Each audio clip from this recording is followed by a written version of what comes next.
Lawi putra Yakub itu semua turunannya jadi nabi. Semua turunannya jadi nabi. Kemudian di sana ada putra Yakub yang lainnya namanya Yahuda ibn Yakub. Itu semua turunannya jadi raja. Jadi ada yang seluruh turunannya jadi nabi dari Lawi, ada yang seluruh turunannya jadi raja. Pokoknya kalau jadi raja harus turunan Yahuda. Sebagaimana nabi harus turunan Lawi. Begitulah adat istiadatnya orang-orang Bani Israil. Makanya di sini kenapa kemudian bahasa Bani Israil kepada Nabi Syamuel, utus kepada kami seorang raja. Kenapa mereka tidak mengatakan kepada Syamuel, ayo kita berperang, kau pimpin kami? Karena tugas Nabi itu bukan memimpin. Yang memimpin seorang raja. Tugas Nabi itu hanya sekedar mengarahkan saja, memberikan wejangan-wejangan, nasihat-nasihat yang terbaik apa yang harus dilakukan. Makanya mereka tidak minta Nabi Syamuel untuk memimpin perang. Justru diminta bahwa Nabi Syamuel, carilah orang yang pantas untuk kami jadikan raja, biar kami perang bersama raja itu. Karena selama ini mereka dipimpin para nabi, mereka tidak mau. Sekarang kami ingin punya raja. Kalau Nabi Syamuel ini tidak yakin dengan Bani Israil ini, makanya dikatakan hal asaitu in kutiba alaikumul qital ala tuqatil. Kata Nabi Syamuel ini mengatakan, jangan-jangan kalau seandainya diwajibkan kepada kalian perang, kalian tak mau perang pula. Kenapa Nabi Syamuel tahu? Karena memang kehidupan mereka hubbud dunia, sangat cinta dengan dunia. Orang kalau sudah cinta dengan dunia itu kan akhirnya karahiyatul maut, pasti benci dengan kematian. Sebagaimana Nabi SAW pernah mengatakan, hampir-hampir kalian ini dikepung dari semua arah, seperti nampan yang berisi makanan dikepung orang-orang lapar. Kemudian sahabat mengatakan, Rasul, apakah amin killatin nahnu yawma idin? Apakah kami sedikit wahai Rasul? Kata Rasul, tidak, bal antum yawma idin katsirun, bahkan kalian banyak. Kemudian Rasul menjelaskan penyakitnya. Kata Rasulullah, banyaknya kalian tapi sudah dikuasai penyakit wahan. Kemudian Rasul menjelaskan apa itu wahan, hubbud dunya wa karahiyatul maut, karena terlampau cinta dunia akhirnya takut kematian. Itu yang dilihat oleh Nabi Syamuel kepada Bani Israil. Jangan-jangan kalau sudah diwajibkan jihad kalian pula lari. Tetapi mereka menjawab dengan jawaban yang tegas. Qalu wa ma lana alla nuqatila fi sabilillah wa qad akhrajna min diyarina wa abna'ina. Wahai Nabi Syamuel, kenapa kami tidak mau perang bersama raja tersebut? Kau lihat kami sudah diusir, anak-anak kami, istri-istri kami juga tertawan oleh mereka. Masa kami tidak mau jihad? Alasannya kuat. Alasannya kuat, ingin membela keluarga kami. Dan ingat bahwa jihad di zaman itu beda dengan jihad di zaman Nabi SAW. Jihad di zaman itu hanya jihad difa' saja, bukan jihad tolak. Jadi jihad itu ada dua. Ada jihad tolak, ada jihad difa'. Jihad tolak itu artinya kita memaksa orang untuk perang. Ayo kita perang. Nah, itu namanya jihad tolak namanya. Memang pemimpin sebuah negara maksa rakyat untuk perang. Ingin menjajah sebuah negeri, kita caplok negeri tersebut. Mungkin kalau sekarang nih kayak apa nih? Kayak Rusia Ukraina lah kan. Rusia nyaplok gitu ya, mau menguasai gitu kan. Nah, mungkin semacam itu namanya tolak. Ada difa. Difa itu hanya sekedar membela diri, ya, supaya jangan diserang. Lah di zaman dulu tidak ada jihad tolak. Walaupun di sini mereka mengatakan ib'ats lana malikan nuqatil fi sabilillah.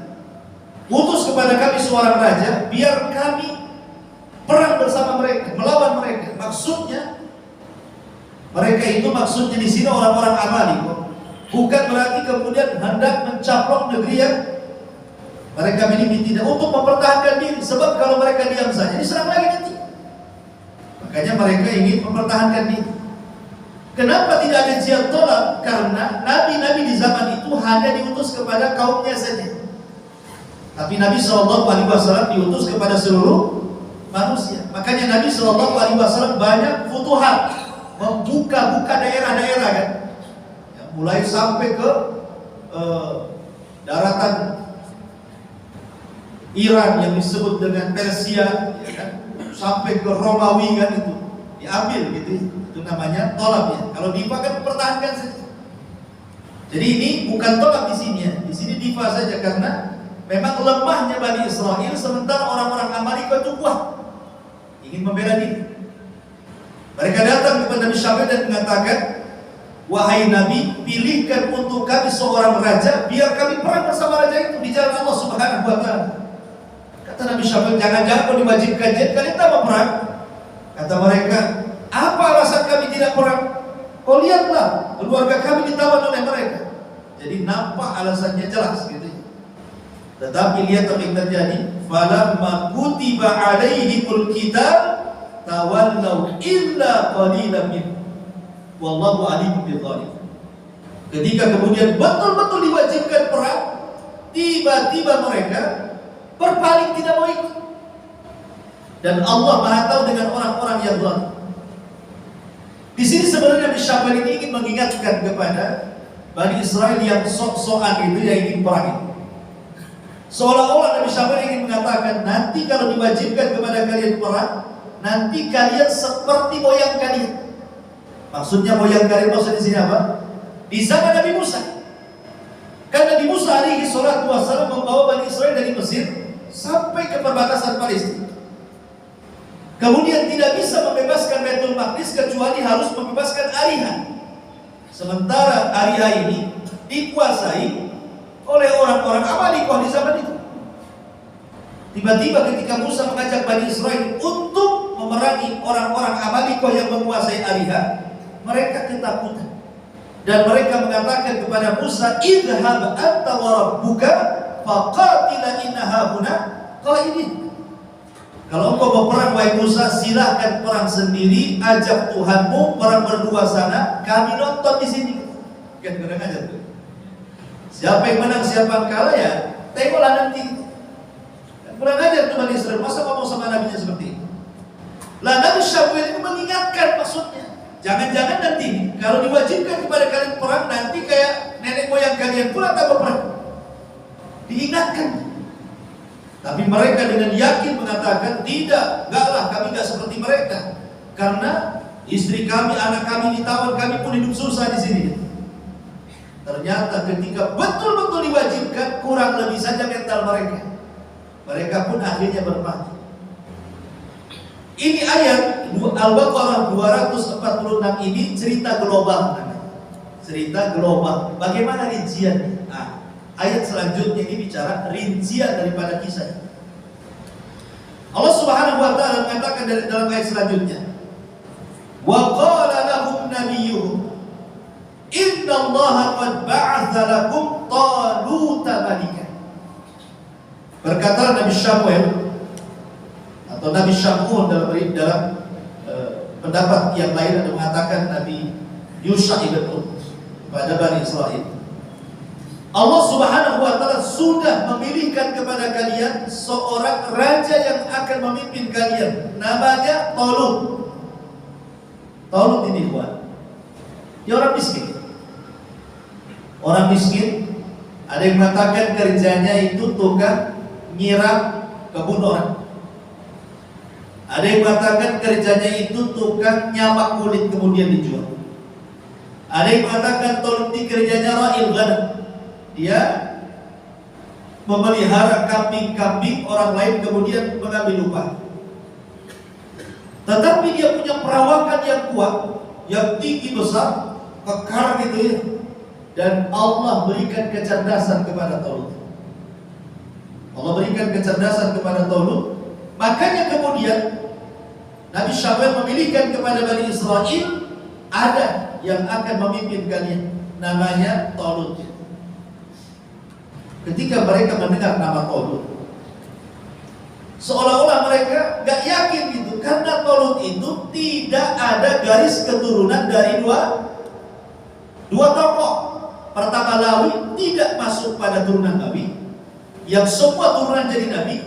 Tidak masuk pula dalam nasabnya Yahuda, yang semuanya jadi raja. Jadi dia tidak punya hasab.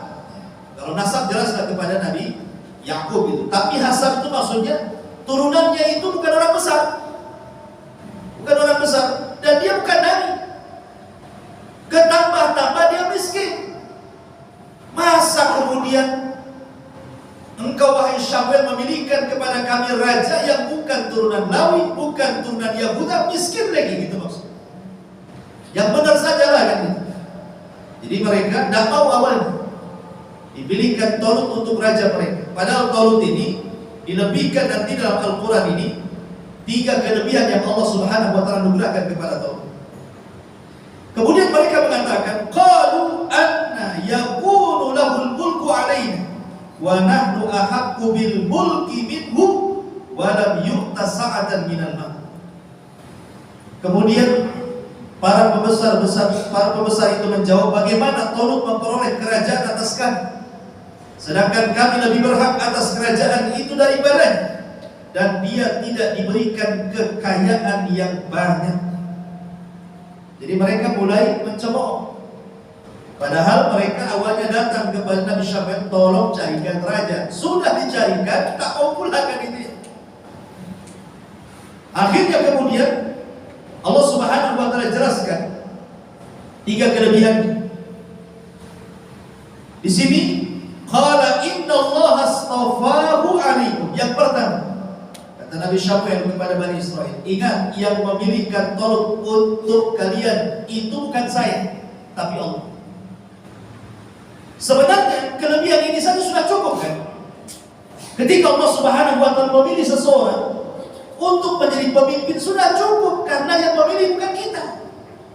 Kalau yang memilih kita, pemimpin yang kita pilih, kadang-kadang kecewa kan? Oh, kita memilih presiden ini, pada awal pemilihan semangat gitu ya, meneriakkan, oh siapa jadi presiden. Sudah jadi presiden kecewa pula gara-gara harga sembako naik umpamanya. Kecewa karena yang pilih kita masalahnya.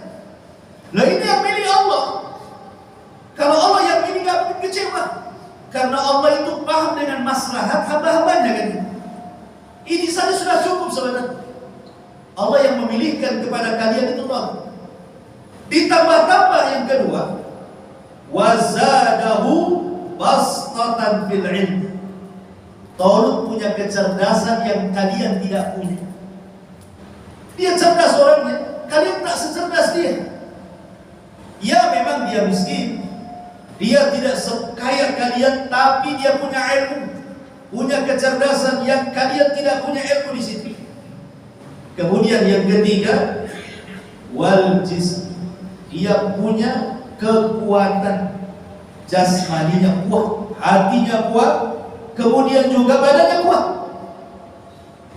Makanya sifat pemimpin itu disebutkan para ulama, pertama harus punya pengetahuan, yang kedua harus berwibawa. Maksudnya ya, dari segi pakaiannya harus bagus gitu, biar ada wibawa gitu maksudnya. Yang kedua harus kuat fisiknya, kuat fisiknya. Yang ketiga harus kuat hatinya. Jangan nanti ada masalah dan ngedon dia. Gak boleh pemimpin gak boleh ngedon dia.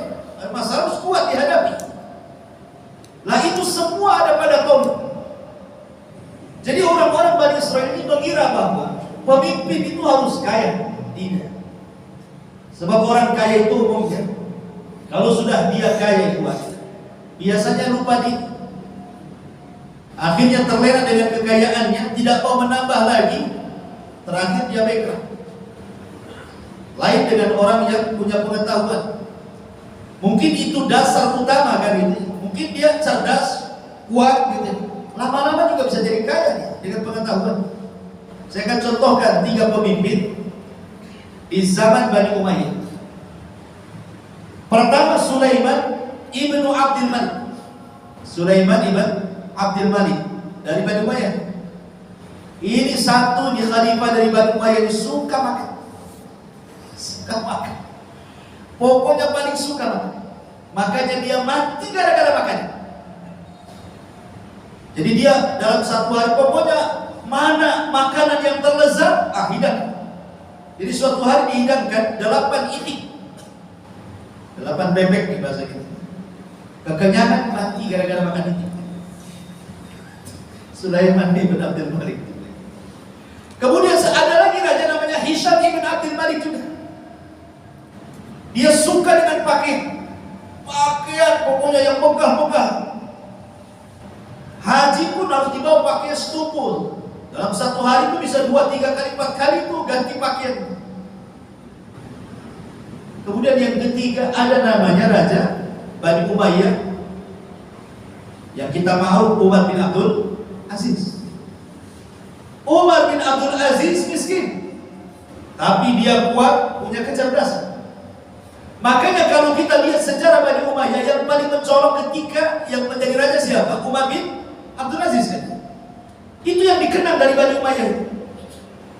Bahkan 2 tahun dia berkuasa, tidak ada orang miskin di zaman. Tidak ada orang yang minta-minta, karena dia mempraktekkan sistem zakat, bukan sistem pajak. 2 tahun tidak ada orang minta-minta.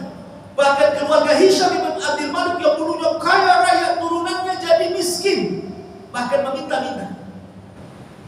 Lihat ini bagaimana dicocokkan dengan kisah ini. Walaupun Umar bin Abdul Aziz dia miskin, tapi dia ulama.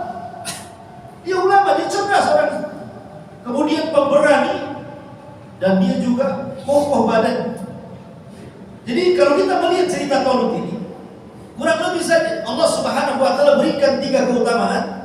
Pertama, memang Allah langsung pilih menjadi pemimpin. Yang kedua, memang kecerdasannya melebihi rata-rata Bani Israel. Yang ketiga, fisiknya pula kuat, hatinya pula kuat. Karena seorang pemimpin harus memutuskan sesuatu, makanya harus punya kekuatan hati, bukan fisik saja. Kemudian Allah mengatakan, wallahu yu'ti mulkahu man yasha wallahu wasi'un alim.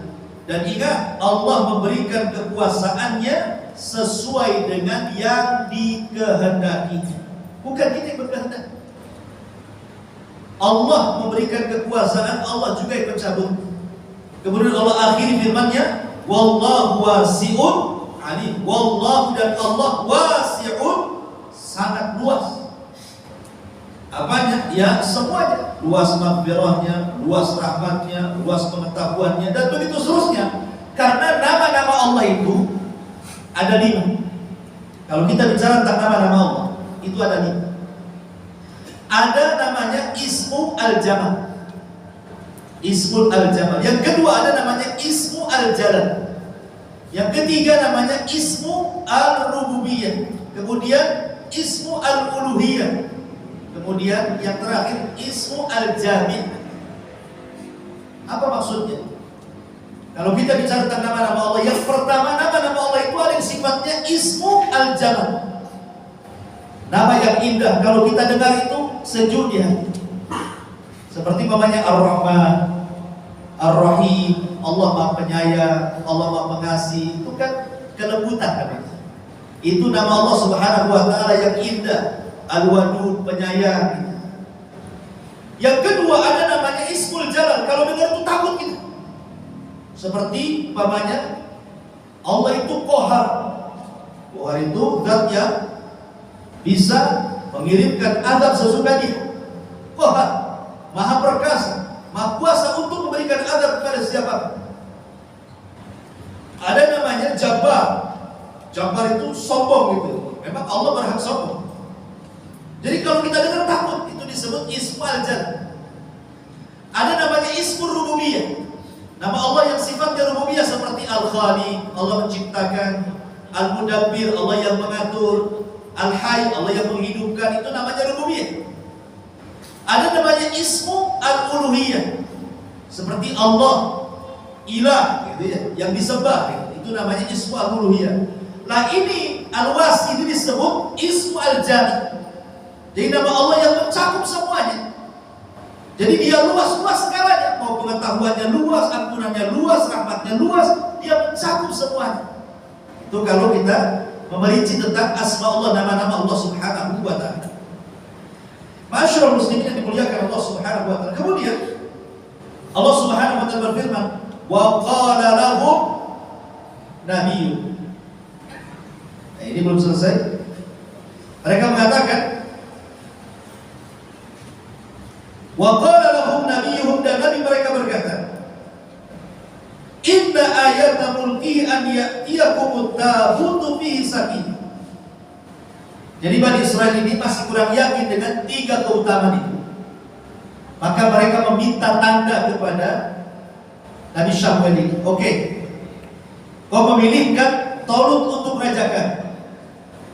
Sekarang apa tanda-tanda yang ada pada Tolut yang membuat kami yakin bahwa dia pantas untuk raja kami? Nah, sebutkan pusaka apa yang dia miliki. Kalau Nabi itu mujizat apa yang dia punya? Pusaka apa yang bisa menenangkan kami kalau memang Tolut itu layak jadi raja kami dan layak untuk memimpin perang bersama kami? Maka Nabi Samuel mengatakan, inna ayata mulkihi an ya'tiyakumut tabutu fihi sakinatu mir rabbikum wa baqiyatun mimma taraka ala Musa wa ala Harun tahmiluhul malaikah. Nabi mereka berkata, sesungguhnya tanda kerajaan datangnya tabut kepada kalian yang di dalamnya terdapat ketenangan dari Tuhan kalian dan sisa-sisa peninggalan keluarga Musa dan juga Harun yang dibawa malaikat. Tabut itu adalah sebuah kotak. Tabut itu kotak. Nabi Musa alaihi salatu wassalam saat pulang dari Bukit Saina mendapatkan papan Taurat, kemudian pulang segera kan kepada Bani Israel. Rupanya dilihatnya Bani Israel, rupanya mereka kufur menyembah patung Asad yang dibentuk oleh Samir. Marah dia. Akhirnya kemudian Musa melempar papan Taurat itu sampai kemudian sebagiannya pecah dan berkecil. Lah papan yang pecah-pecah kecil-kecil itu kemudian diambil, diletakkan dalam kotak. Lah kotak itu disebut tabut. Kotak itu disebut tabut karena di situ ada serpihan-serpihan papan Taurat yang ketika Musa marah dibanting itu, serpihan-serpihannya itu dikumpulkan, dimasukkan ke kotak itu. Kotak itu jadilah tabut. Jadi benda yang keramat, benda yang sangat berkah gitu. Lah biasanya Bani Israel, seperti kan Nabi Musa alaihi salatu wassalam, kalau perang mereka selalu membawa tabut itu. Kemudian diletakkan di depan pasukan dan mereka sangat yakin kalau perang bawa tabut pasti menang. Itu keyakinan mereka kepada tabut. Itulah tabut itu kotak yang isinya serpihan-serpihan Taurat yang berkecah itu. Kemudian juga di sini Allah Subhanahu wa taala menambahkan wa baqiyah mimma taraka ala Musa wa Harun. Bukan hanya serpihan-serpihan Taurat saja, tetapi juga peninggalan Musa dan Harun ada di situ. Ya, tongkatnya Nabi Musa juga ada di kotak itu. Tetapi sudah tidak berfungsi lagi. Itu kan mukjizat Nabi Musa. Tidak bisa dipakai oleh siapapun. Nah, mukjizat kan yang dimiliki Nabi saja kan itu. Ya hanya peninggalan saja. Ada yang mengatakan di situ rambutnya Nabi Harun, tongkatnya Nabi Harun.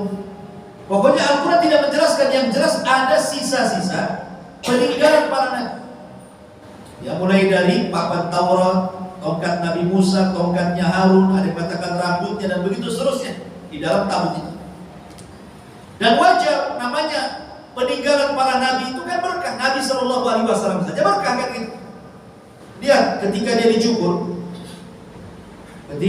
dicukur saat dia sedang setelah dalam musim haji, itu rambutnya diambil oleh para sahabat, terkadang dijadikan obat rambutnya Nabi, dicelupkan ke air dan diminum. Terkadang ludahnya ditangkap kemudian dilus-lus ke badan.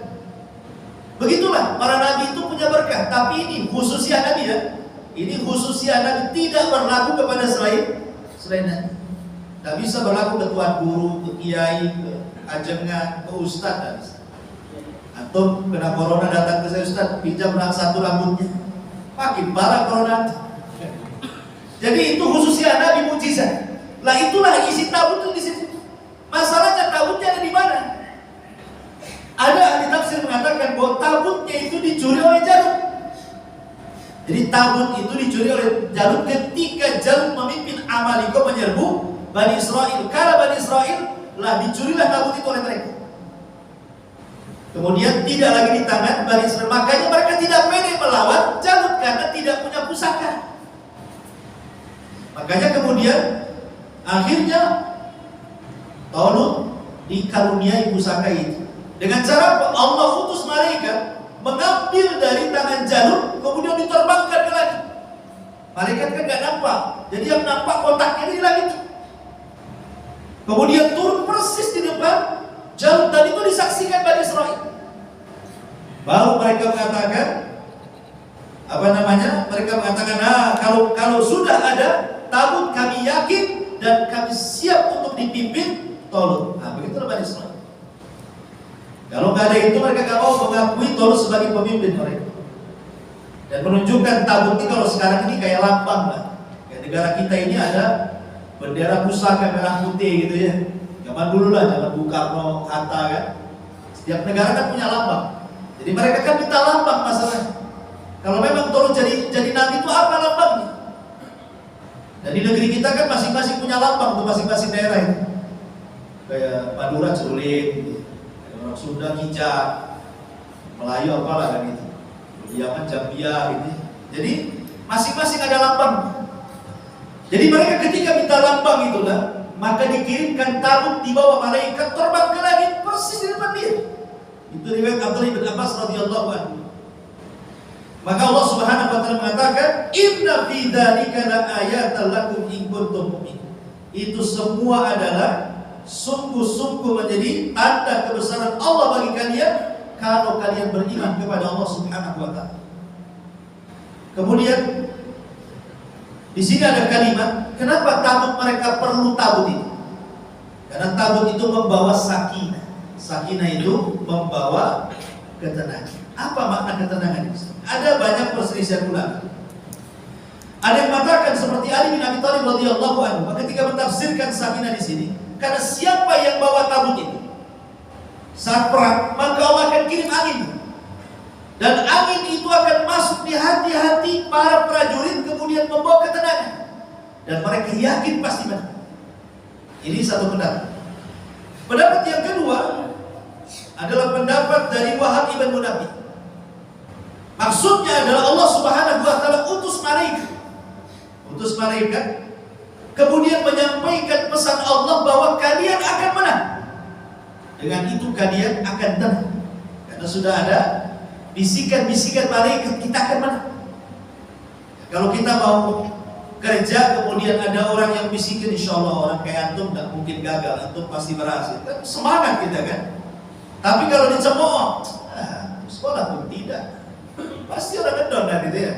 Jadi sakinah itu maksudnya bisikan-bisikan malaikat yang kemudian menyemangati orang-orang ini untuk berjihad. Akhirnya mereka pun tenang dan siap untuk berangkat. Maka Allah mengatakan, falamma fasala Talut bil jud. Ketika fasal itu artinya Talut sudah keluar dari negerinya membawa pasukan banyak.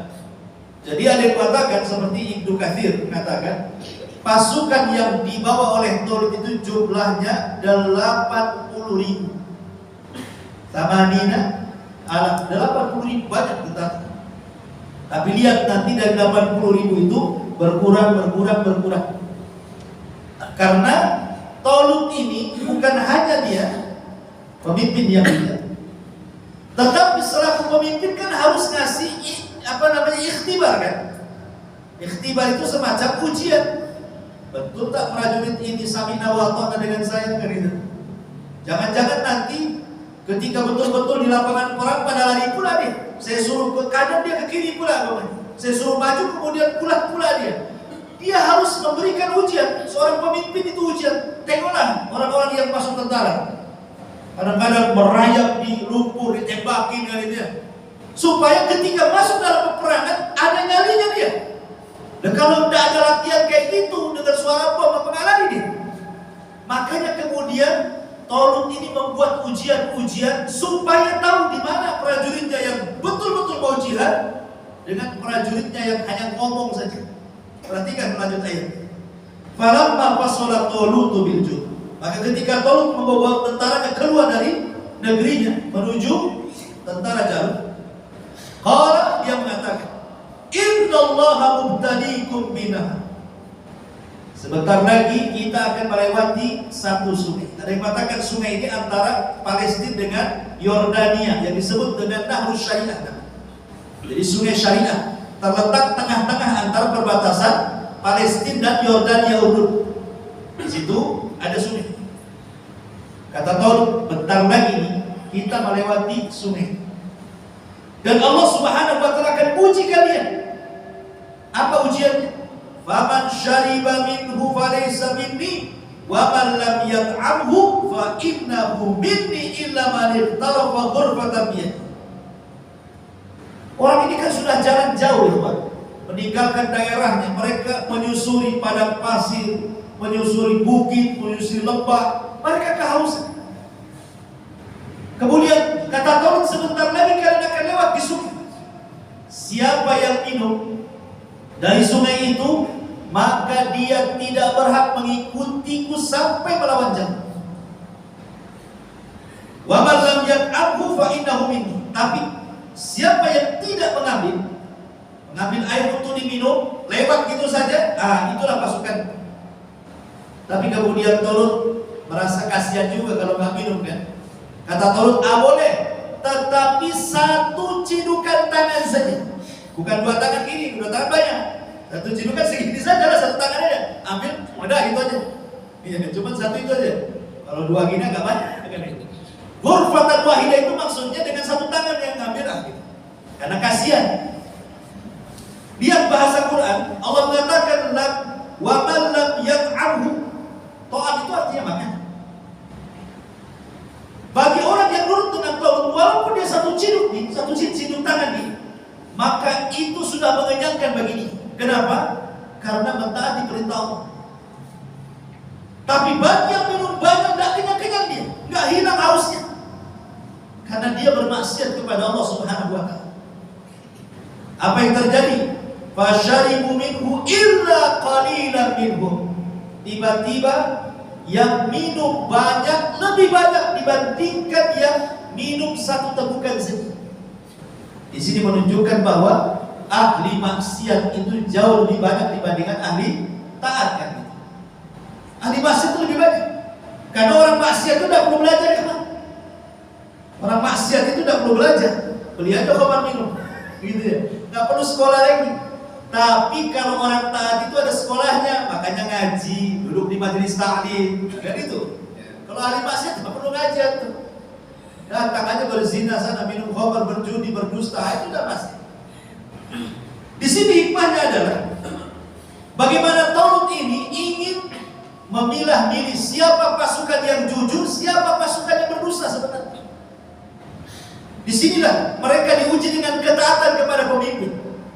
Makanya kenapa Nabi SAW ketika bersabda dalam hadis Irbad bin Sariyah radhiyallahu anhu, ketika Hajjatul Wada, kalimat yang pertama setelah takwa apa? Was-sam'i wa ta'ah. Kalian harus mendengar dan taat kepada pemimpin kan? Karena taat dengan pemimpin itu kemaslahatan bangsa. Sebab kalau seandainya tidak taat itu bisa ributkan itu. Ini loh mau perang gak taat dengan jenderalnya, mana bisa menang?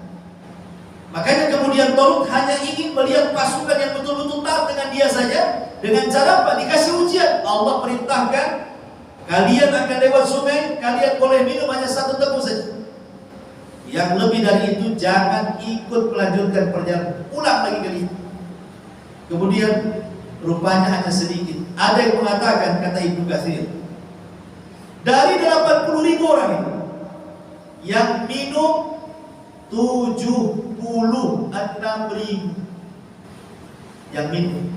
Sisanya berapa? 4.000. Bayangkan, nggak ada separuhnya, sepertiganya pun tidak, seperempatnya pun tidak. Bayangkan dari 80.000, sisanya 4.000 yang minum satu teguk itu. Yang 76.000 itu minum banyak-banyak. Tengok udah nampak tuh. Jadi makanya Allah mengatakan apa? Illa qalilan min, kecuali sedikit, rupanya 4.000 saja. Yang 4.000 juga diuji lagi. Nanti nyusul tuh dari 4.000. Makanya Allah mengatakan di sini, falamma jawazahu huwa walladzina amanu ma'ah. Ketika betul-betul mereka berhadap-hadapan dengan tentara Jalut. Sudah nampak tentaranya Jalut banyak sekali gitu ya. Mereka sisa 4.000. Tiba-tiba mereka mengatakan qalu la taqata al-yawm bi Jalut wa Junud. Mereka mengatakan, wahai Talut, nampaknya kami tidak tahan dengan tentara sebanyak itu. Jumlah kita 4.000, jumlah mereka nampak banyak kali. Kami tak kuat melawan mereka. Akhirnya nyusut lagi dari 4.000 itu, sisanya 314 orang. Sebagai 80.000, kemudian berkurang jadi 4.000, dari 4.000 berkurang jadi 314 orang. Makanya dalam hadis Bara bin Azib yang dikeluarkan Imam Bukhari, jumlah tentara Talut sama dengan jumlah tentara Badar. Perang Badar kaum muslimin 314 orang melawan 1.000. Jadi tentara Talut itu cuma 314 orang itu saja yang tersisa dari 80.000. Makanya kemudian setelah mereka melihat tentara Jalut banyak sekali, akhirnya sesama mereka saling bincang-bincang, maju mundur, kan itu kan banyak pasukannya. Lah orang-orang yang masih teguh keimanannya berusaha meyakinkan kawan-kawannya yang sudah mulai ragu-ragu. Apa katanya? Qala alladziina yadhunnuna annahum mulaqullah kam min fi'atin qalilatin ghalabat fi'atan katsiratan biidznillah wallahu ma'as sabirin. Maka kawan-kawan yang bagus, yang soleh, yang pemberani, yang kokoh imannya berusaha menasihati. Siapa? Berkatalah orang-orang yang yakin mereka akan berjumpa dengan Allah. Di sini dua penafsiran. Kalau maksudnya berjumpa dengan Allah itu maksudnya di dunia, artinya mereka yakin pasti mati syahid. Tetapi kalau maksudnya berjumpa dengan Allah pada hari kiamat, maksudnya mereka pasti menang karena kita punya Allah. Yakin kita akan menghadap Allah Subhanahu wa taala, sehingga tumbuhlah keberanian di sini.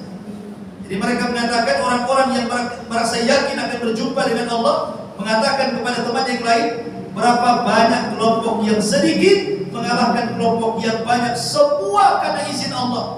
Seolah-olah orang-orang ini menasihati kawan-kawannya, ingat, menang itu bukan karena jumlah, menang itu bukan karena kuantitas, tetapi karena kualitas. Wallahu ma'as sabirin, dan Allah bersama orang-orang yang sabar. Akhirnya setelah sebagian mereka menasihati yang lain, rupanya ada juga yang futur dan lebih banyak yang futur, sehingga sebagian mereka pulang lagi, dan yang tersisa hanya 314 orang. Inilah yang betul-betul pilihan Talut untuk berperang melawan Jalut. Kalau Allah mengatakan walamma barazu li Jalut wa Junud, ketika mereka betul-betul melawan Jalut dan tentaranya, tentara yang sedikit ini, mereka berdoa kepada Allah Subhanahu wa taala. Qalu Rabbana afrigh alaina sabran wa tsabbit aqdamana wansurna 'alal qaumil kafirin. Ya Allah, limpahkan, masukkan kesabaran. Coba lihat bahasanya. Dia tidak mengatakan, mereka tidak berdoa ya Allah berikan kesabaran, bukan begitu. Ya Allah, curahkan kesabaran, masukkan ke dalam hati. Kenapa? Karena jumlah yang sedikit melawan yang banyak ini, kalau nggak sabar pasti lari. Pasti lari kan itu. Tetapi makanya dalam Islam sendiri dulu, ketika di awal perang kan, kalau 100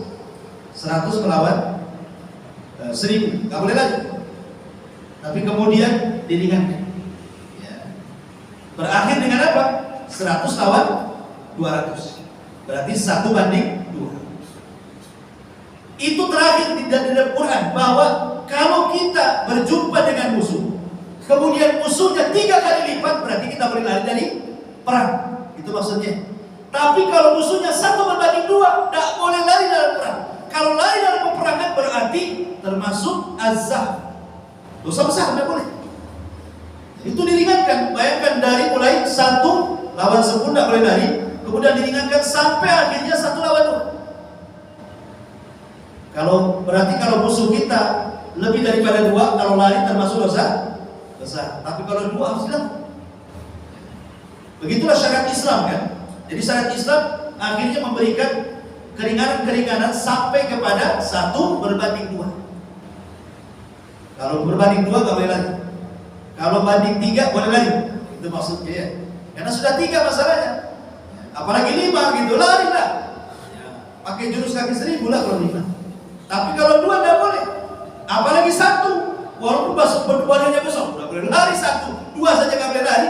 Kalau lari berarti lari dalam pertempuran, itu dosa besar. Imam Dhahabi masukkan termasuk dosa besar, maksudnya lari dari pertempuran. Kapan itu? Ketika sudah lebih 1 berbanding lebih daripada 2, itu boleh lari. Kalau 2 nggak boleh lari. Nah di sini Pak, coba perhatikan bagaimana di sini. Mereka sangat ketakutan juga sebenarnya kan. Makanya mereka meminta kepada Allah untuk dicurahkan kesabaran, dimasukkan ke dalam hati. Bukan hanya itu saja, wasabbit aqdaman, tetapkan langkah-langkah kami, wansurna 'alal qaumil kafirin, dan tolonglah kami supaya kami menang melawan orang-orang kafir. Ma'asyiral muslimin yang dimuliakan Allah Azza wa Jalla. Tentara Jalut ini adalah tentara yang besar-besar itu, badan mereka besar. Orang-orang Amalika, orang-orang Amalika ini masih ada nasab kepada kaum Ad. Dan kaum Ad terkenal besar-besar badannya. Sementara tentara Talut ini kecil-kecil badan, kecil-kecil badan, sehingga ketika melihat badan-badan besar sudah cium duluan. Makanya mereka berdoa kepada Allah Subhanahu wa Ta'ala untuk diberikan kesabaran yang lebih. Lah di antara tentara Talut itu ada Nabi Daud, masih kecil. Sampai-sampai ahli tafsir mengatakan umurnya kurang dari 20 tahun, masih kecil, masih belasan tahun. Itu pasukan termuda yang tergolong pemberani. Sampai-sampai Imam Bukhari meriwayatkan keberanian Nabi Allah Daud itu, apabila dia berjumpa dengan musuh maka dia tidak akan pernah mundur. Keberanian Nabi Daud itu. Nabi Daud ini adalah Nabi yang suka menggembala kambing, sama dengan Nabi Muhammad, menggembala kambing. Dan hikmah menggembala kambing itu banyak kan, salah satunya ada karakter-karakter kepemimpinan. Makanya ada istilah Nabi SAW oleh ahli sejarah itu, min ra'il ghanami ila ayatil umami, mulai dari merawat kambing sampai menjadi pemimpin umat kan begitu. Lah Nabi Daud itu dia kerjanya merawat kambing. Jadi kalau seandainya kambingnya itu mau disergap serigala, maka keahlian Nabi Daud itu mampu melempar dengan ketepel. Dan tidak pernah meleset. Jadi kalau ada serigala ketepel itu pasti kena dan pasti mati. Itu mukjizatnya Nabi Daud. Jadi ketika kemudian pasukan berhadapan-hadapan ini, Talut ini sebenarnya untuk merangsang pasukan, karena kan pasukannya tinggal 314 orang, yang dilawan ribuan jumlahnya. Tentu kan harus dikasih hadiah supaya mereka berani kan gitu. Kata Talut, karena di zaman itu peperangan lain dengan di zaman sekarang. Zaman sekarang kan kadang-kadang pesawat tanpa awak gitu, atau meledak saja kan. Zaman dulu kan hadapan-hadapan pakai pedang, pakai panah, pakai tameng, pakai unta, pakai kuda dan semacam. Betul-betul diuji keberanian. Dan perang zaman dulu tidak langsung perang, pamannya 2 pasukan berhadapan-hadapan, enggak main tempur gitu, tidak. Tetapi ada sistem mubarozah. Mubarozah itu maksudnya mana jagoanmu, nih jagoan. Tempur dulu. Lah kebetulan dari jagoannya orang-orang itu, musuh-musuhnya Talut itu langsung Jalut yang maju. Jalut yang maju. Dan sesumbar Talut mengatakan, kalau kalian bisa membunuhku, aku akan serahkan kekuasaanku kepada kalian. Tapi kalau aku bisa membunuhmu, serahkan kekuasaanku kepadaku. Tiba-tiba kemudian Raja Talut mengatakan, siapa yang bisa melawan Jalut di antara kalian? Anda ada satupun yang maju? Nggak ada. Ketakutan mereka. Akhirnya kata Talut, siapa yang maju dan bisa membunuh Jalut, kuhadiahi dua. Satu, menikah dengan putriku. Dua, mewarisi kekuasaan. Nggak ada yang maju juga. Sekarang kalau seandainya maju melawan Jalut, mati konyol, nggak dapat anaknya, nggak dapat hartanya, kan gitu ya. Buat apa juga maju kan? Nggak ada yang berani satu pun kecuali Nabi Daud. Jadi dari 314 orang itu cuma Daud yang paling berani. Maju dia ke depan, bawa ke tepi. Kemudian Jalut mengatakan, ngapain kau utus orang kecil? Kan paling mudah. Bawa ke tepi, itu hanya bisa membunuh anjing. Apa jawaban Daud? Wallahi demi Allah, sesungguhnya engkau lebih jahat dibandingkan anjing. Aku bisa membunuh. Maka kemudian Daud masukkan batu ke teper itu, langsung diketeper, kena sininya, tembus ke belakang. Jadi itulah cara membunuh Jalut. Jalut dibunuh Daud itu dengan cara diketeper. Ada sih kisah Bani Israel ya. Kisah Bani Israel itu kan pelezat kisah saja. Kita tidak bisa mendustakan dan kita tidak bisa membenarkan secara mutlak. Jadi Nabi Daud ini sebelum perang itu, dia sedang menggembala kambing karena dia sudah memang terpilih menjadi pasukan. Jadi dia berpikir tuh, apa ya senjata yang pantas untuk perang itu? Pedangkah, panahkah, apa? Pokoknya dia berpikir soal senjata. Tiba-tiba kemudian ada suara dan mengatakan, ya Daud, bawa aku. Aku yang akan menjadi senjata. Jadi Daud tuh tengok siapa yang manggil-manggil dia. Rupanya yang manggil dia itu kerikil kecil. Kata kerikil dia, bawa aku yang akan membunuhnya. Jadi sebelum berangkat sudah memang, ini kisah Israeliat sekali lagi ya. Tidak ada dalam Quran, tidak ada hadis Nabi. Ini kisah Israeliat dikatakan seperti itu. Dan kisah Israeliat itu maksudnya yang dicantumkan oleh perjanjian lama orang Yahudi dalam Taurat. Ada juga yang mengatakan bahwa sebenarnya Nabi Samuel itu pernah berpesan kepada Talut sebelum berangkat dan mengatakan bahwa dia diilhami oleh Allah Subhanahu wa Ta'ala bahwa dari pasukanmu akan ada yang berhasil membunuh Jalut. Kemudian kata Talut kepada Samuel, lalu bagaimana caranya dan siapa nih? Tapi Nabi Samuel tidak menunjukkan siapa orangnya, hanya menyerahkan baju besi. Pasangkan ke pasukan. Siapa yang cocok dengan baju besi ini, maka dia akan membunuh Jalut. Tapi jangan kasih tahu. Saya saja disuruh pakai. Akhirnya semua pakai, gak ada yang cocok. Ada yang kesempitan, ada yang kegedean gitu ya. Terakhir Nabi Daud cocok pula dengan baju besi. Dan Talut sudah ada firasat bahwa dia yang akan membunuh Jalut. Ternyata menjadi kenyataan ketika betul-betul berhadapan kan, yang membunuh Jalut siapa? Nabi Daud dengan cara diketeper. Kemudian tembus di sini, mati. Ingat, pasukan kalau sudah tidak ada pimpinan di zaman itu, pecah kaki. Jangan lagi orang-orang kafir, pasukan Nabi di perang Uhud. Ketika kemudian ada seorang sahabat namanya Mus'ab bin Umair. Mus'ab bin Umair itu kan perawakannya persis seperti Nabi. Jadi kalau dia pakai baju besi itu hampir tidak bisa dibedakan mana Nabi, mana Mus'ab. Kalau sudah pakai baju besi. Jadi Mus'ab bin Umair ini terbunuh di perang Uhud. Yang membunuhnya berteriak bahwa dia sudah membunuh Nabi. Tersebarlah Nabi SAW mati di perang Uhud. Apa yang terjadi? Para sahabat belakang. Itu kaum muslim. Pada ada yang pergi ke Madinah, ada yang tetap, pokoknya sudah pecah kacir itu. Itu di kalangan kaum muslimin, apalagi orang kafir. Ketika Jalut meninggal, hilang keberanian tentaranya. Ketika Nabi Daud berhasil membunuh Jalut, didekati, diambil pedangnya, kemudian dipenggal lehernya, disembunyikan lehernya, disembunyikan kepalanya. Sembunyikan kepalanya. Tidak ada yang tahu kalau kepala Jalut itu sudah dibawa Nabi Daud. Ketika selesai perang, kan di awal Talut sudah menjanjikan siapa yang membunuh Jalut dia akan menikah dengan putriku dan akan mewarisi kekuasaan, bukan? Semua orang ngaku membunuh jangan. Ini tangannya aku bawa, ini kakinya, gitu. Ini jempolnya, gitu. Ini darahnya nih, pada ngaku. Tapi Nabi Raja Talut mengatakan, yang ingin saya katakan datangkan kepalanya. Siapa yang bisa mendatangkan kepalanya, dialah yang membunuhnya. Kalau sudah kepalanya tidak ada di Nabi Daud, kan? Datang Nabi Daud, nih kepalanya. Dari situlah kemudian Talut akhirnya memberikan janji dinikahkan dengan salah satu putrinya, dan setelah meninggalnya Talut maka Daud menjadi raja. Inilah raja pertama dari turunan Lawi. Ya, turunan Lawi itu kan Nabi. Berarti Daud menggabungkan dua garis keturunan, Nabi plus raja. Dan inilah pertama kali Bani Israel dipimpin oleh seorang raja plus Nabi.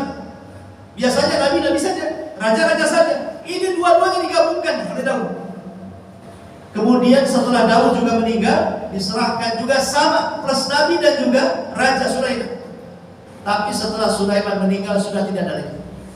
Cuma dua ini saja yang pernah menjadi raja dan Nabi, cuma dua, Daud dan Sulaiman. Selebihnya tidak ada. Jadi dia Nabi saja, raja-raja saja.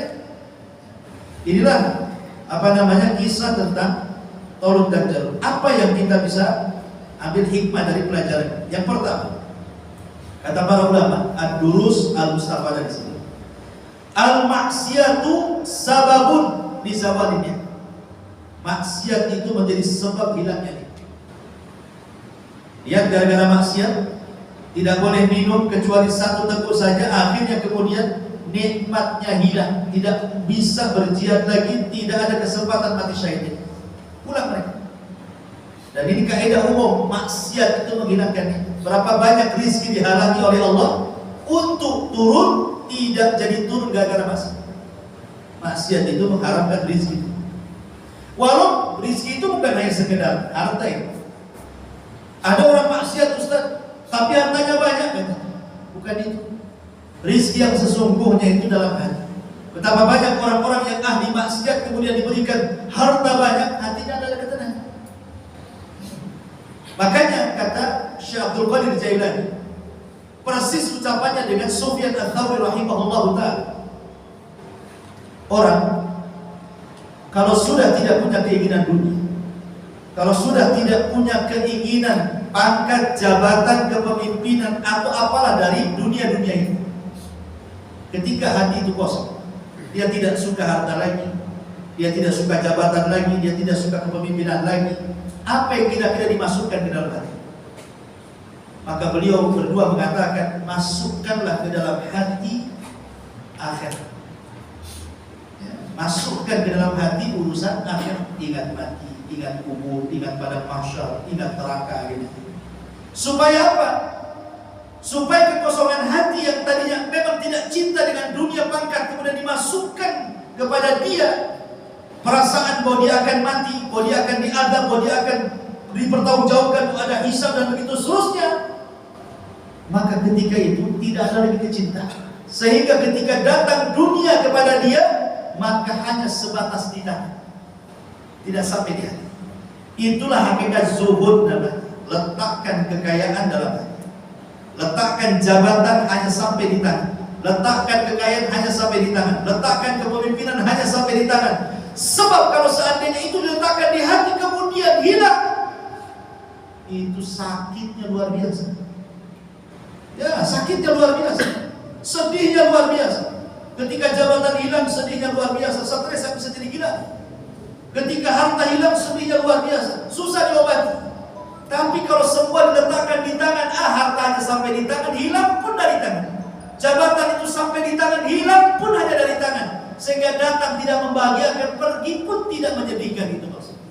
Di sini ada faedah bahwa maksiat itu menghilangkan ini. Yang kedua, al-mu'min idza 'asa yusari ila taubah. Seorang mukmin itu kalau bermaksiat bersegera taubat. Bahkan ada hadis mengatakan bahwa seorang mukmin itu melihat dosa seperti dia duduk di samping gunung yang akan tumpah. Nah, gimana caranya? Ini kita duduk, ini gunung Sinabung umpamanya yang meletus. Tidak mungkin kita diam saja, pasti kita lari. Itulah seorang mukmin ketika melihat dosa, katakan seperti seseorang yang duduk di samping gunung yang sebentar lagi mau meletus, pasti lari. Tapi orang fasik melihat dosa seperti lalat. Rasul katakan seperti lalat. Lihat lalat, dia nempel di hidung, di tempat datang itu. Dia nempel di hidung, di tempat datang itu lalat. Artinya orang fasik itu tobatnya hanya sesaat. Habis maksiat nyesel, besok maksiat lagi. Habis maksiat nyesel, besok maksiat lagi. Ya seperti itulah orang fasik. Makanya di sini maksiat itu seorang mukmin idza asab yusari ila taubah, bersegera untuk bertobat kepada Allah Azza wa Jalla. Kemudian yang ketiga, qimatul insan bil iman, bahwa mulianya seorang manusia itu gara-gara iman. Dan iman itu ada di hati. Mulianya manusia itu ada dalam keimanan. Dan ingat bahwa ruh dalam jasad itu yang menjadikan orang mulia. Ruh dalam jasad itu yang menjadikan orang mulia. Sebab kalau ruh sudah hilang dari jasad, gak akan mulia lagi jasad. Coba kalau ada orang mati, lemparkan di jalan raya, jangan ikut. Lemparkan di jalan raya. 3 hari saja, pasti sudah busuk. Lalat datang dari mana-mana. Tidak ada orang berani mendekati. Yang ada orang mencelanya. Itu kalau tidak dikubur, pasti jasad itu hina di mata manusia. Karena yang menjadikan jasad itu mulia itu ketika ruhnya masuk. Ketika ruhnya masuk dia hidup, barulah pangkatnya berjejer di undangan ini. Bintang-bintangnya baru nampak di bajunya, baru dihormati orang. Tapi kalau ruhnya hilang, walaupun jenderal presiden sekalipun letakkan jasadnya di jalan, mungkin kalau sudah busuk dihina orang. Lah iman itulah, iman itu bagian daripada asupan ruh. Makanya qimatul insan, bahwa mulianya seorang manusia itu ada pada ini. Kemudian yang nomor 4, laisa lil 'abdi ikhtiyar fi ma amara. Seorang hamba tidak ada pilihan kalau Allah sudah perintahkan. Lihat di sini kisah Talut.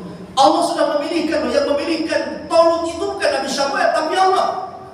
Ketika Allah yang memilihkan, tidak ada ikhtiar bagi hamba. Karena yang tahu kemaslahatan kita ini Allah. Jadi ketika Allah memilihkan sesuatu itu sangat terbaik bagi kita. Artinya di sini kita diajari apa? Qanaah. Apa qanaah itu? Redho dengan pemberian Allah. Bisa saja itu terbaik bagi kita. Ya. Qanaah itu maksudnya redho. Mau sedikit alhamdulillah, banyak alhamdulillah. Karena Allah tahu ada hamba itu kalau diberikan kekayaan makin kufur. Ada hamba itu kalau seandainya dimiskinkan makin kufur. Jadi Allah itu sebenarnya ketika memberikan kekayaan kepada hamba itu sudah ukur tuh. Ini kalau jadi kaya, ini jadi korup, gitu maksudnya. Ini kalau miskin ini kufur kali ini. Makanya kadang-kadang ada yang disengaja seorang mukmin diberikan kekayaan, dengan kekayaan bersedekah makin dari beramal soleh. Ada orang miskin makin dimiskinkan oleh Allah, makin sabar masuk surga dengan kesabarannya. Semua karena hikmah. Itulah namanya qanaah ya. Qanaah itu artinya redha dengan pemberian. Kalau kita membahas lebih luas daripada itu, contoh orang bakhil. Bakhil itu ikhwan, sebenarnya tidak menambah harta kan? Sebagaimana infak juga tidak menyedikitkan harta kan? Kenapa?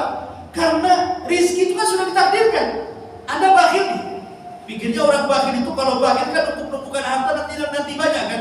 Anda akan memperbanyak harta orang bakhil. Kenapa? Sudah dijatah sama Allah di Lauhil Mahfuz rizkinya segitu. Sama dengan orang infak juga, tidak lantas kalau infaknya sedikit hartanya, tidak juga. Bahkan orang yang infak itu justru makin banyak hartanya. Maka yang paling utama di sini qanaah lah benar. Yang paling benar adalah qanaah. Terimalah pemberian Allah, karena Allah paling tahu dengan pemberian itu maslahat apa bagi hamba. Nah, ini juga penting ya. Laisa lil 'abdi ikhtiyar fi ma amara. Kemudian juga faedah yang kelima dari kisah ini, di sini bahwa Nabi siapa? Allah Subhanahu wa taala ingin mengajarkan kepada Bani Israil lewat ujian minum di Nahrus Syariah, sungai syariat antara Palestina dan Yordania. Kenapa Allah berikan ujian seperti ini? Kenapa Allah katakan siapa yang banyak minum bukan termasuk tentara Talut? Siapa yang minumnya satu gayung tangan saja, maka dia termasuk tentara Talut. Allah ingin mengetahui bahwa kalau kalian tidak sanggup untuk berperang, jangan memaksakan. Buktinya kalian tidak sanggup, ujian ini saja tidak sanggup. Mau perang pula kalian. Baru menahan haus saja tidak sanggup, kan itu. Mau melawan musuh pula, kan itu. Dari sini menunjukkan bahwa disuruh jihad itu yang pertama lawan hawa nafsu. Sebelum kita melawan orang, lawan hawa nafsu. Itulah hakikat keberanian, kata Nabi. Orang berani itu bukan orang yang ahli gulat, tidak, kata Rasulullah, tapi orang yang bisa mengalahkan hawa nafsu. Dan di sini menunjukkan bahwa hendaklah seseorang itu melihat kadar kemampuan dia. Kadar kemampuan. Kalau dia tidak sanggup, jangan dipaksa dalam agama. Karena itu akan mengecewakan, akan membuat dia gagal. Kalau dia tidak sanggup. Contoh umpamanya, antum sakit, baru kecelakaan, tidak sanggup berdiri. Dia berpikir, ini sholat tidak boleh, harus berdiri, berdiri rukun. Antum paksakan, madarat bagi antum, madarat bagi sholat. Sudah nggak khusyuk, nahan sakit, makin sakit pula kan. Makanya di sini dalam beramal itu sesuai dengan kemampuan juga. Kemudian juga di sini, qalilun minar rijal alladzina yathbutuna 'inda syada'id. Rupanya sedikit sekali orang-orang yang kuat-kuat mental ini ketika ditimpa musibah. Ya, betul kata Rasul. Terkadang manusia apabila diuji dengan nikmat, dia bisa bersyukur. Tapi tidak banyak orang ketika diuji dengan musibah dia bisa bersabar. Kalau diberikan nikmat bisa dia bersyukur, tapi kalau dia diuji jarang orang bersabar. Hanya sedikit sekali, kata Nabi SAW, orang-orang yang bersabar. Makanya wajar kalau seandainya tingkat pahala sabar itu paling besar dari seluruh amal yang diperintahkan oleh Rasulnya, karena tidak ada lipatan pahalanya. Kalau sedekah kan ada 700 kali lipat, kan itu ya. Atau sholat sekian kali lipat. Antum sholat di Masjidil Haram sama dengan 100.000 kali sholat di Muhajirin, jelas lipatannya. Tapi sabar itu tidak jelas lipatannya. Dan Allah mengatakan, innama yuwaffas sabiruna ajrahum bighairi hisab. Kami akan berikan balasan bagi orang-orang yang sabar itu tanpa batas. Hanya Allah yang tahu lipatannya. Kemudian yang terakhir di sini, doa Allah min ajlil intisar. Pentingnya berdoa kepada Allah untuk mendapatkan sebuah kemenangan, kesuksesan dalam hal apapun, bukan hanya dalam perang. Dalam kehidupan kita pun, kalau kita ingin sukses berdoa. Makanya dalam surah Al-Fatihah ada kalimat iyyaka na'budu wa iyyaka nasta'in. Dua lafaz inilah yang menjadikan Rasul kalau ada masalah sholat. Kata Aisyah radhiyallahu anha, kana Nabi sallallahu alaihi wasallam idza hajabahu amrun fazi'a ila shalah. Rasul itu kalau ada permasalahan besar sekali, maka Rasul langsung sholat. Kenapa? Karena Allah mengatakan wasta'inu bis sabri wa salat. Mintalah pertolongan dengan sabar, kemudian dengan sholat. Maksud dengan sholat di sini, maksudnya dengan kalimat iyyaka na'budu wa iyyaka nasta'in. Dua kalimat inilah yang melibatkan Allah dalam urusan kita. Maka sebesar apapun urusan Anda, kalau Allah terlibat menyelesaikannya, pasti ada jalan keluar. Tapi sekecil apapun masalah, kalau Allah tidak terlibat, maka akan sulit untuk diuraikan. Itu kaidah. Ya. Makanya di sini juga ada doa yang paling penting. Setiap permasalahan maka panjatkan doa kepada Allah, baru kemudian akhdhu bil asbab, mencari sebab untuk menguraikan masalah. Wallahu a'lam. Inilah di antara faedah dari kisah tentang Talut dan Jalut dan manfaatnya. Subhanallahi wa bihamdika, asyhadu an la ilaha illa anta, astaghfiruka wa atubu ilaik. Allah taala. Assalamualaikum warahmatullahi wabarakatuh.